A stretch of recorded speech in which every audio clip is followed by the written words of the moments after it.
Unpopular opinion.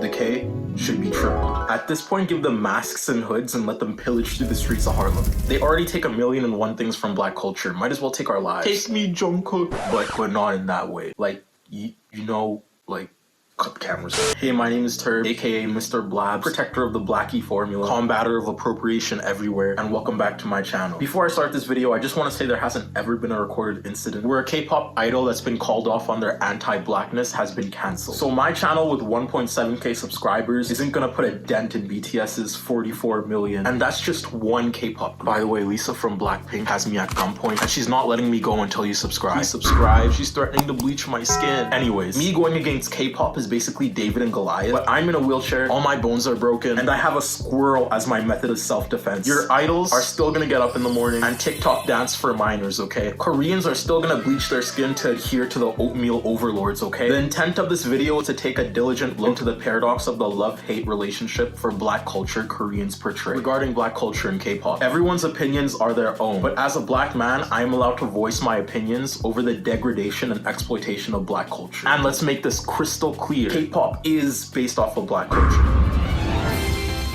This is true. You ain't talking to me. What up, nigga? What up?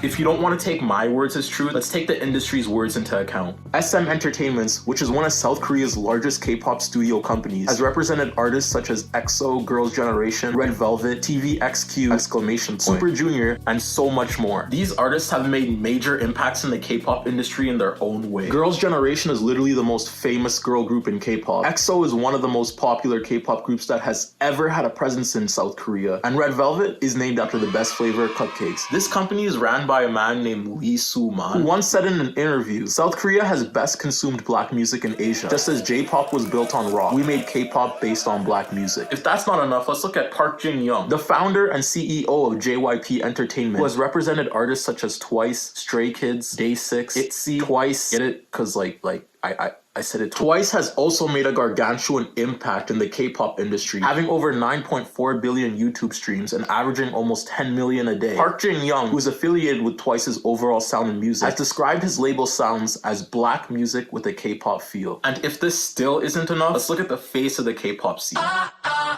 No, not them. BTS. BTS is run by Big Hit Music, with its CEO being Bang Si-hyuk, who, when asked about distinctive characteristics about BTS's music, Bang Si answered, in terms of music, black music is the base. Even when doing many genres like house, urban, and PB R&B, there's no change to the fact that it is black music. By the way, BTS is the Goliath that has been nominated for 607 awards and has won 407 of them. Some of them being Billboard Music Awards, Grammy Awards, and Nickelodeon's Kids' Choice Awards. Look at my Korean boys, bringing black culture to the kids. Exquisite, inspirational. By the way, they also have 41.1 million monthly listeners on Spotify. This is bigger than the population of Canada. Person for person, if BTS's monthly listeners decided to storm Canada, instead of bleached men playing hockey, Canada would have bleached men hitting the renegade. Instead of standing for the flag, Canada would stand the flag. Instead of exploiting indigenous lives on a wide scale, they'd instead set up factories where black people are placed into little cubicles, forced to write music and okay, maybe not that far, but you get the point. K-pop is undeniably based off of black culture. But Tirrrb, just because K-pop is based off of black culture doesn't mean— Shut up, Lunistan 921. I'm getting to that. This isn't just a K-pop issue though. Defamation and appropriation of black culture is ever present in South Korea. But before I get into that, I want to establish 3 terms that you need to be familiar with in order to process this information. First of all, colorism. Colorism being the preference towards lighter-skinned people. This obviously hinders black people in the sense that they are demeaned for the very skin tone they are born into. Second being cultural appropriation, being the inappropriate adoption of the customs, practices, and ideas of a minority population. Third being lookism, which is a heavy emphasis on appearance and beauty standards. And God, South Korea loves the white appearance, to the point where their social norms leads them to associate better traits with fairer-skinned people. Down with the niggas. I gotta stop myself. They're gonna demonetize me soon. South Korea's colorism is rooted in the feudal days, around a few centuries ago, when skin tone was seen as a marker of social status and class, associating darker-skinned people with hard labor since they were always in the sun, and fair-skinned people being upper class since they were always inside all day. Basically, the upper class was commended for never touching grass. Maybe you should go outside and get some woman. Actually, at that time, staying inside got you more woman. Does that mean there's a timeline where Genshin players aren't virgins? But I digress. Lower class people wanted to imitate upper class appearance and looked to keeping their skin white as a solution. Fast forward to the 20th century, Korea became more exposed to the West's influence. The West's society being deemed more advanced, while also being composed of the male marauders. Caused Koreans to solidify their bias towards lighter skin. White people, advanced society, skin white, better people. In today's time, this ideology has evolved and shaped Korean media into one which promotes fair skin as quintessential towards beauty. This has also spawned a skin whitening industry in Korea, which according to the World Health Organization,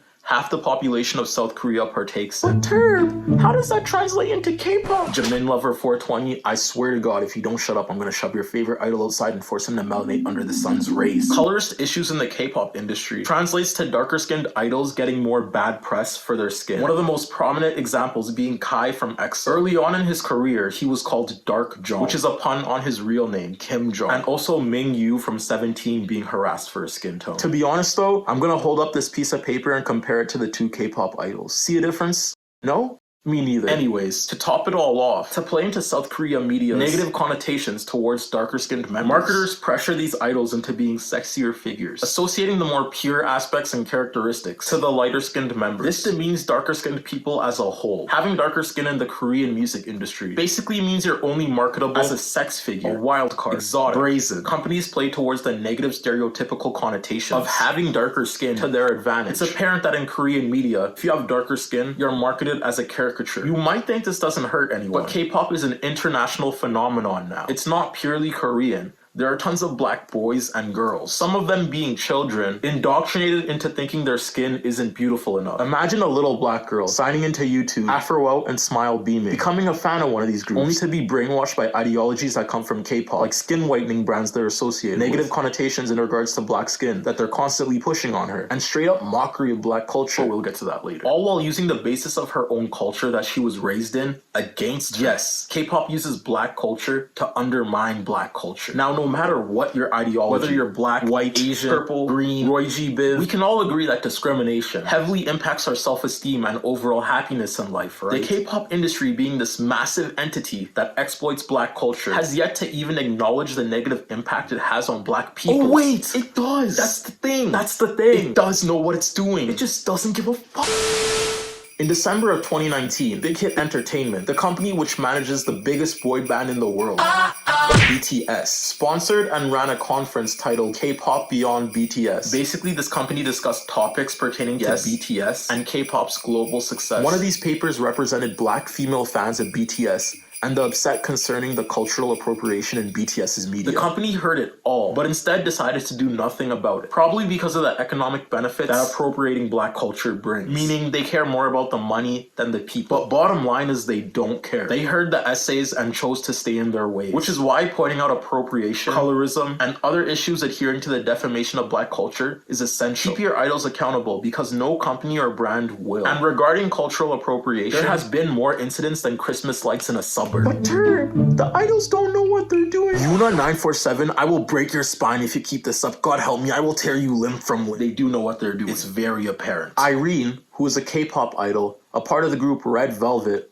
once badmouthed her stylist so badly, there was pressure from her company to leave the group. Combine that with what we talked about earlier, being companies are constantly told about cultural appropriation, and now the new knowledge we have of companies being able to kick out an idol at any given time. We can come to the conclusion that participating in the exploitation of black culture is something that the idols don't care about because they're not held accountable. If companies saw appropriation as bad press, they would make sure their idols don't get away with it. Let's go back to Red Velvet because they got some more content. Damn Red Velvet, destroying my image on cupcakes. Red Velvet was invited to a radio show, and during this interview, Wendy enacted a bit where she mocked black women and men. Girl, what did you say, girl?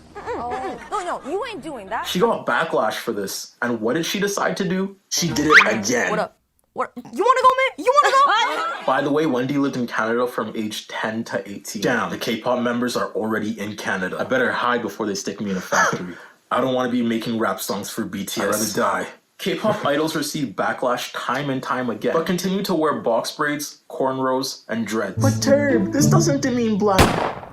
I'm tired of them. I'm so tired. Continuing to mimic black people, take their culture, style, and music is basically saying, yeah, we like your customs, mannerisms, style, music, clothes, and hair, Just not you guys. Kai from EXO wore dreads, cornrows, and braids on multiple occasions. Taeyang wore cornrows and said, "I'm hip young for today." KKK. The title of this video makes more and more sense, hey? Win-Win wore braids, Chandler wore cornrows, Weebu wore twists, G-Dragon did blackface, and Daesung did blackface. Undermining black struggles and pulling strawman arguments is something K-pop is very well versed in. Fact, when a member gets called out on their appropriation, it's actually commonplace for their fans to flood the hashtags and search engine with the relevant content to hide the fact that their favorite member messed up. For appropriation, people like to argue that braids are used in other cultures. This is false. Dreads, cornrows, and box braids are only used in black culture. Plus, as we discussed earlier, K-pop members are not trying to mimic Vikings or early Asian photos you see on the deep web. They're aiming to mimic black people.